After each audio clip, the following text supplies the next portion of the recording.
सूची जी, राधे राधे महाराज जी। महाराज जी, यदि ग्रस्त में रहते हुए भी मोक्ष संभव है तो आप जैसे महापुरुष सन्यास जीवन को क्यों अपनाते हैं? भगवान ने सृष्टि में एक नहीं रचा, अनेक रचा है। एक नहीं रचा, अनेक रचा है। अगर सृष्टि का मंगल अच्छे स्वभाव से होता है तो बुरे स्वभाव वालों को क्यों रचा? यदि मदिरा पीना निषेध है, मांस खाना निषेध है, फिर रचना क्यों की? अगर हम प्रश्न करें तो शाम तक ऐसे ही प्रश्न करते रहेंगे। भगवान ने अनेकता की रचना की है, एकता की नहीं, अनेकता की रचना की, विभिन्न मति की रचना की है, विभिन्न स्वभावों की रचना की है और उनको दो भागों में बांट दिया, एक निवृत्ति मार्ग और एक प्रवृत्ति मार्ग। निवृत्ति मार्ग भोगों का त्याग करते हुए, त्याग का प्रयास करते हुए सफलता पूर्वक भगवान को प्राप्त करना, और प्रवृत्ति मार्ग धर्मयुक्त भोगों को भोगते हुए प्रयासरत रहकर मोक्ष मार्ग में जाना। तो अब जिनकी भाग्य में रचना रची है गृहस्थ में जाते हुए भगवत प्राप्ति करना, उनको गृहस्थ में मिलेगा। हम लोगों के भाग्य में रचना की गई है निवृत्त मार्ग से भगवत प्राप्ति करना। और दूसरा रहस्य, गृहस्थ मार्ग में रहते हुए आप केवल अपना उद्धार कर सकते हैं, और विरक्त मार्ग का अगर एक साधक भगवत प्राप्त हो गया तो प्रांत के प्रांत का कल्याण कर देगा।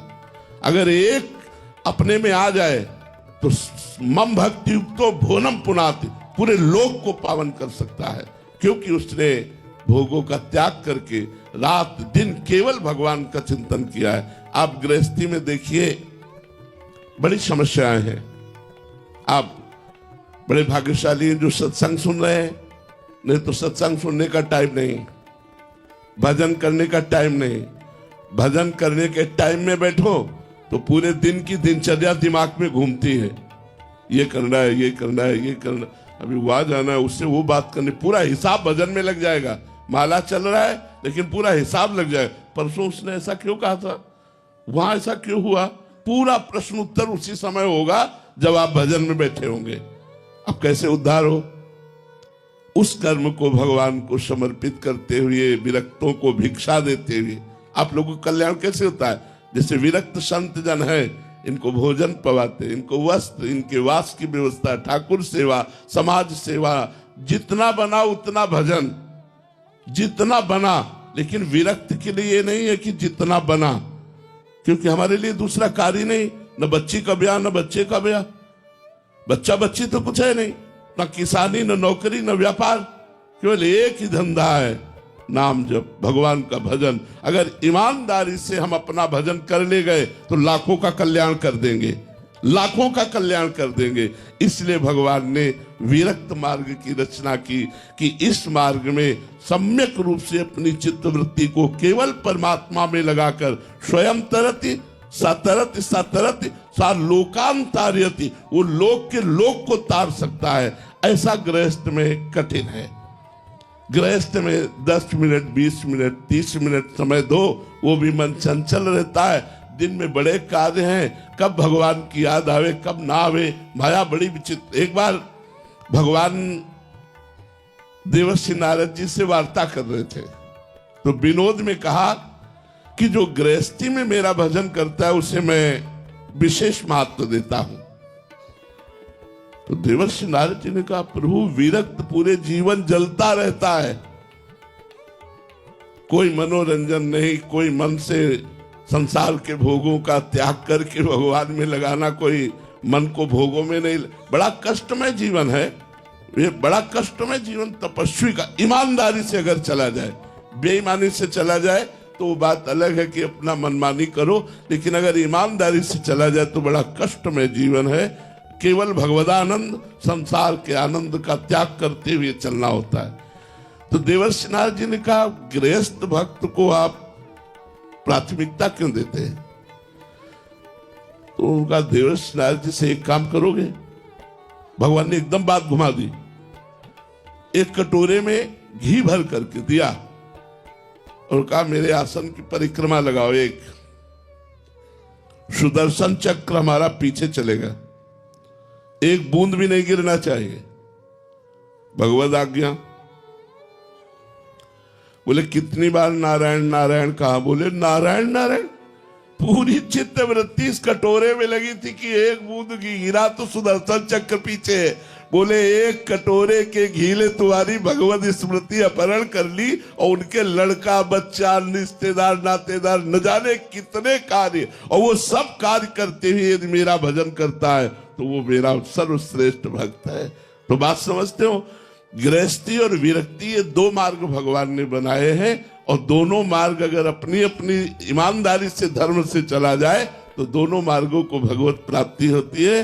पर विरक्त मार्ग गुरु मार्ग है, गृहस्थ का गुरु मार्ग है। उसके सदगृहस्थ लोग स्वीकार भी करते हैं, कोई भी विरक्त हो उसे पूज्य भाव से देखते हैं। विरक्त मार्ग गृहस्थ मार्ग का गुरु मार्ग है, और विरक्तों का भरण पोषण गृहस्थों से ही होता है।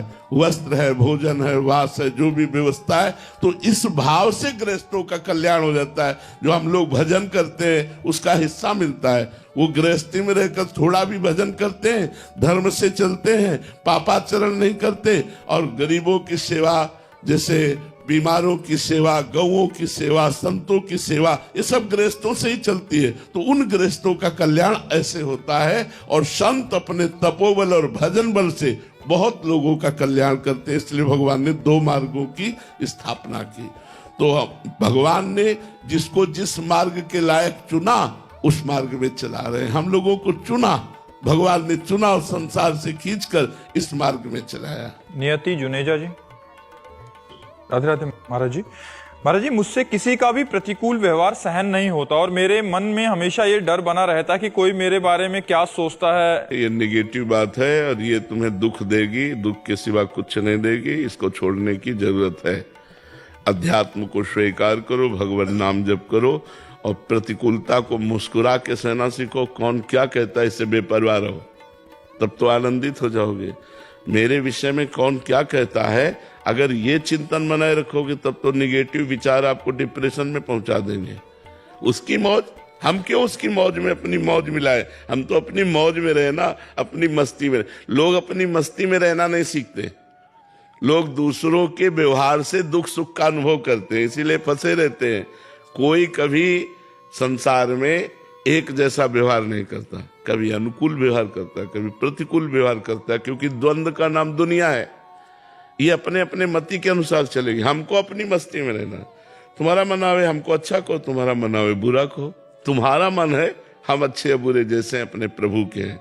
जब तक आप प्रभु के नहीं बनोगे, जब तक आप जो प्रभु के हो, प्रभु के हैं, बनना क्या है, पर जब तक स्वीकार नहीं करोगे आपको, तो आप प्रभु को, और नाम जप नहीं करोगे, शास्त्र स्वाध्याय सत्संग नहीं करोगे, तब तक ज्ञान नहीं होता।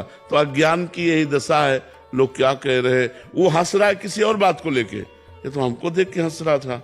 वो जल रहा है, वो नाना प्रकार के निगेटिव चिंतन से परेशान हो रहा है। ये सब ठीक नहीं है। कौन क्या कह रहा, छोड़ो, अपनी मस्ती में रहो और सहना सीखो।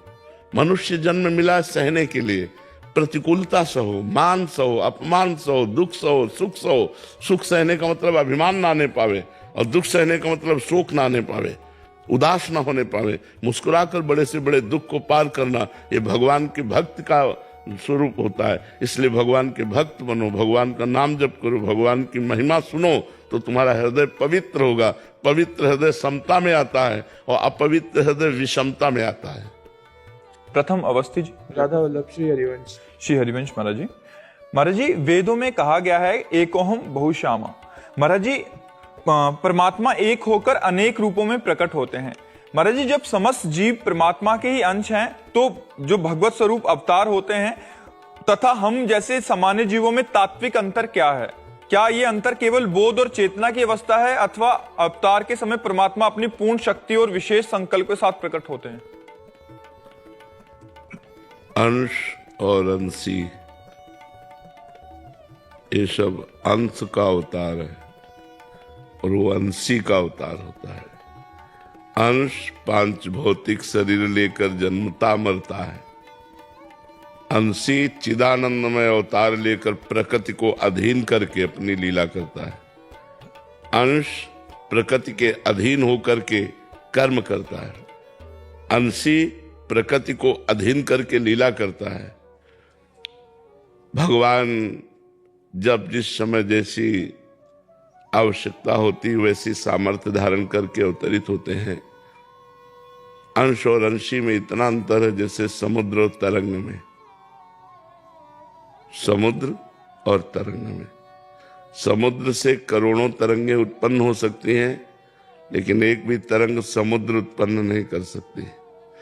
तरंग समुद्र में लय हो गई तो वो भी समुद्र ही हो गई, और समुद्र से ही उत्पन्न हुई थी, समुद्र का ही अंश थी। जब समुद्र में लीन हो गई तब समुद्र हो गई, नहीं तो तरंग नाम अलग है उसका। उसकी सामर्थ्य समुद्र जैसी नहीं है। समुद्र में अनंत तरंगे हैं, लेकिन एक तरंग समुद्र उत्पन्न नहीं कर सकती। ऐसे ही जब जितनी आवश्यकता होती है, जब अंशी परमात्मा स्वयं अवतार लेता है, जैसे रामावतार, कृष्णावतार, नृसिंहावतार, वाराहावतार, कूर्मावतार, मत्स्यावतार, बुद्धावतार, कल्कि अवतार, भगवान के जो अवतार हैं, ये भगवान जगत मंगल के लिए अवतरित होते हैं, और उन्हीं का परमात्मा अंश जीव है। जब ये साधना के द्वारा अपने अज्ञान को मिटा करके परमात्मा स्वरूप में लीन हो जाता है, तो भी समुद्र तरंग समुद्र में लीन हो गई। अब वो भी ब्रह्मविद ब्रह्मवि भवति, अब वो भी परमात्मा स्वरूप हो गया। लेकिन उसके अधीन प्रकृति नहीं है। बड़े बड़े ब्रह्म ऋषि हुए, उनके अधीन प्रकृति नहीं है कि वो जो माया को आदेश करे वही करेगा। ये काम केवल भगवान का है। उत्पत्तिम च विनाशम च भूतानामा गतिम गतिम वेद विद्याम अविद्याम सष्टारो भगवान इति। उत्पत्ति करना, विनाश करना, विद्या प्रकट करना, अविद्या में बांध लेना, गति प्रकट करना, दुर्गति कर देना, ये केवल भगवान के अधीन है, किसी ब्रह्म ऋषि के अधीन नहीं। पूरी सृष्टि का सृजन, पालन, संहार, लय, ये सब वो परमात्मा करता है। उसी परमात्मा का चिंतन करके उसमें लय हो गए, लेकिन उतनी सामर्थ्य नहीं कि जो चाहे सो पूरी सृष्टि का परिवर्तन कर दे, ऐसा किसी में नहीं। वो केवल भगवान में है। कोई ब्रह्म ऋषि भगवत प्राप्त हो जाए, चाहे जितना भगवान की समानता में स्थित हो जाए, लेकिन भगवान अद्वितीय है। भगवान जैसे सिर्फ भगवान है, दूसरा कोई नहीं। जब तक दूसरापन है तब तक उसमें वो जो भगवान में लीन हो गया तो भगवान में हो गया, अब वो तो भगवान ही है। पर जब तक दूसरे शरीर में है तब तक उतनी सामर्थ्य नहीं है। जब भगवान में लीन हो गया तो बात अलग हो गई। अगर शरीर में है तो ऐसा नहीं कि प्रकृति को अपने वश में कर ले। प्रकृति के अधीन शरीर रहता है। जो अंशी है वो प्रकृति से परे है, जो अंश है वो प्रकृति से परे है, लेकिन हमारा शरीर प्रकृति के अधीन रहता है। और भगवान का शरीर चिदानंदमय है, विकार रहित है। हमारा विकार युक्त विनाशी है, उनका विनाशी और चिदानंदमय स्वरूप है। जो द्वापर में श्री कृष्ण ने उतार लिया वही अभी दर्शन कर सकते हो, अब भी विराजमान है इसी ब्रज में, इसी वृंदावन में। पर साधना करो, भजन के द्वारा वो नेत्र प्राप्त करो, और मानस नेत्रों से, प्रेम नेत्रों से भगवान की दिव्य लीला का अवलोकन करो। समझ में आई बात? तेज सिंह जेरिया जी, इंदौर से। प्रिय प्रिय वादिनी सखी जो की सदा जय हो। गुरुदेव, गुरु के दर्शन से, इष्ट के दर्शन से और आचार्य के दर्शन से जो प्रसन्नता होती है, उसका भोक्ता कौन होता है? इंद्रियां या अंतःकरण या जीवात्मा? अंतःकरण, अंतःकरण। कर्ता और भोक्ता अंतःकरण होता है, जीवात्मा निरपेक्ष होता है। जो गुरु है वही जीवात्मा है, वही परमात्मा है। भोक्ता अंतःकरण होता है, मन बुद्धि चित्त अहंकार। जो अहंकार है अंतःकरण का, वो भोक्ता होता है। जो स्वरूप है वो कर्ता भोक्ता नहीं है, वो निरपेक्ष है और वो एक है, सबका एक है। दर्शन से आपके जो ऐसी उमगन उठती है एकदम ऐसी। हाँ, तो आपने अभी अपने को अंतःकरण माना है। आप अंतःकरण में अभी आप हैं, तो आपको लगता मुझे बहुत आनंद हुआ, तो आपको आनंद थोड़ी हुआ, अंतःकरण। जैसे गुरु को देखा किसने? नेत्रेंद्री ने। ये गुरु है ऐसा बोध किसने कराया? बुद्धि ने। ये मेरे हैं, ये किसने? मन। कितने सुंदर है, कैसे है, क्या है? ये चित्त। और मैं इनका हूं, ये अहम, इसको आनंद हुआ। बुद्धि, मन, चित्त, अहम, अंतःकरण को जो अपना स्वरूप है वही गुरु का स्वरूप है। गुरु के स्वरूप में और अपने स्वरूप में इतना अंतर नहीं है। जब शिष्य को बोध हो जाता है सही माने में, तो गुरु स्वरूप हो जाता है। वो जानत तुम्हें तुम्हें हो जाए, वो भगवत स्वरूप हो जाता है। तो ये अंतःकरण धर्म को कर्ता भोक्ता भाव है, तो अंतःकरण धर्म को आनंद का अनुभव होता है ये। और जब इसको अंतःकरण को ले कर दे तो स्वरूपानंद होता है। जो यहाँ गुरु विराजमान हो वहां गुरु विराजमान है, फिर अंतर नहीं होता, फिर शिष्य और गुरु में अंतर नहीं होता। जैसे जैसे गुरुदेव अगर इस ज्ञान में नहीं जाना है, इस ज्ञान की जगह प्रेम में जाना है कि गुरु के तो प्रेम में अपने को भूल जाया जाता है। सखी रूप से गुरु के संग में प्रेम में अपने को भूल जाया जाता है, भूल जाया जाता है, केवल इष्ट रहता है। खूब ऐसा मन हो कि प्रियाजू की सेवा हाँ, करें। ये अभी प्रारंभिक दशा है ना। लेकिन जब सखी स्वरूप की प्राप्ति होती है तो सखी में मैं नहीं होता, सखी में श्यामा श्याम होते हैं। सखी का मन श्यामा श्याम, बुद्धि श्यामा श्याम, चित्त श्यामा श्याम, अहम श्यामा श्याम, सब श्यामा श्याम में। उसको ये नहीं रहता कि मैं अमुक हूं, ऐसा नहीं रहता।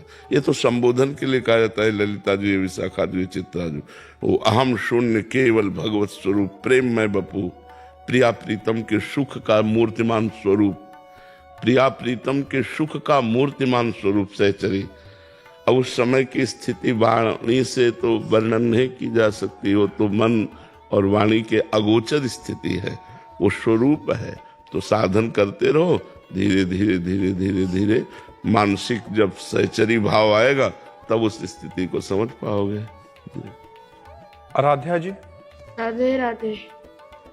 राधे राधे महाराज जी। महाराज जी, अगर भक्ति अहंकार में बदल जाए तो उसे क्या कहें या क्या करना चाहिए? भक्ति ही नहीं है, वो भक्ति ही नहीं है, वो भक्ति नहीं थी, वो अहंकार से। भक्ति कभी अहंकार में नहीं बदलती, भक्ति का बदलना होता है दैन्य में।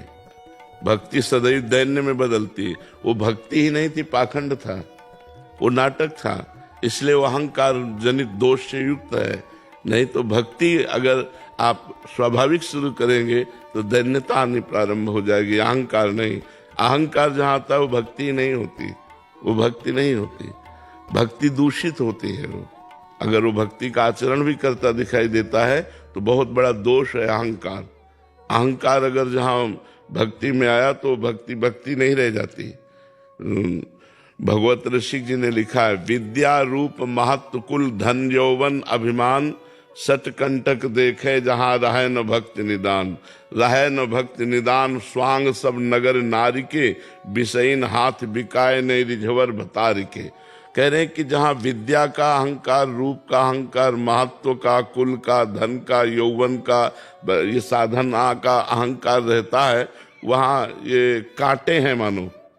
इन कांटों पर हमारी भक्ति महारानी नहीं चलती।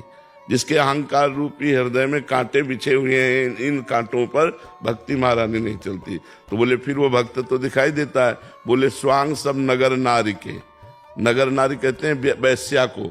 वैश्या जैसे पूरा श्रृंगार करती है तो अपने पति को रिझाने के नहीं, पर पुरुषों के। तो वो भक्त भरतार श्री हरि को रिझाने के लिए नहीं, विषयी पुरुषों को रिझाकर धन संपत्ति और मान प्रतिष्ठा प्राप्त करना चाहता है, वो भक्त नहीं है, वो पाखंड है। इसी को पाखंड कहते हैं। तो जहाँ ज्ञान वैराग्य भक्ति है वहाँ अहंकार नहीं है, जहाँ अहंकार है वहाँ ज्ञान नहीं है, वहाँ वैराग्य नहीं, वहाँ भक्ति नहीं है। अक्षत जी। राधे राधे महाराज जी। महाराज जी, आपके चरणों में कोटि कोटि प्रणाम। महाराज जी, शास्त्रों में संतों को पारस कहा गया है, जिनके स्पर्श मात्र से लोहा मतलब जीव सोना बन जाता है। महाराज जी, हम पूज्य भाई जी और पूज्य बाबा महाराज जैसे महाभक्त संतों के चरित्र सुनते हैं। आप स्वयं पारस मणि रूप में यहाँ विराजमान और मैं एक लोहे के समान जीव आपके सानिध्य में बैठा हूँ।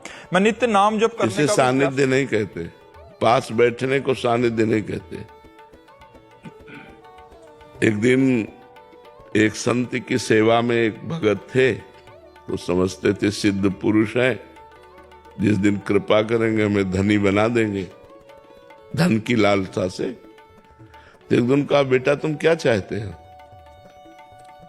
तो कहा, गुरुजी वास्तविक हृदय की बात है, हम धनी बनना चाहते हैं। कहा ठीक है। मैं यमुना स्नान करके आता हूँ, हमारी कुटिया में पारसमणि रखी, मैं वो तुम्हें दे दूंगा। वो यमुना स्नान करने गए, अब उनको व्याकुलता बढ़ी, पूरी कुटिया में पारसमणि ढूंढ डाली कि कहाँ है पारसमणि, कहीं मिली नहीं। लौट के आए, उनका गुरुजी पारसमणि तो कुटिया में है नहीं। बोले वो डिबिया में रखी है ना सामने, लोहे की डिबिया में, लोहे की डिबिया में पारसमणि रखी। तो कहा गुरुजी काहे को मजाक करते हो, पारसमणि के स्पर्श से लोहा तुरंत सोना बन जाता है, अगर डिबिया में पारसमणि रखी होती तो सोना ना बन जाती। बोले लाओ इधर, लाए तो रुई में रखी हुई थी, बीच में रुई का पर्दा था, रुई के ऊपर पारसमणि और वो डिबिया में रखी थी। रुई जो हटाई, पारसमणि छुआ, सोना बन गया। तो जब तक अपना अहंकार है, तन मन धन वाणी आदि को समर्पित नहीं किया है, तब तक पारसमणि का स्पर्श नहीं कहा जा सकता। जहां स्पर्श हुए तो जो वही सोई तुम बन गए। पारसमणि और संत में इतना अंतर है कि पारसमणि स्वर्ण बना देती है और संत पारसमणि बना देता है। अपने से छू जाए तो आप उस शरीर से चाहें सब कीन्हा, आप उस शरीर अपने समान बना देते हैं। पारसमणि तो स्वर्ण बना देती है, लेकिन संत अपने समान बना देते हैं। ऐसा संत और पारसमणि में अंतर है।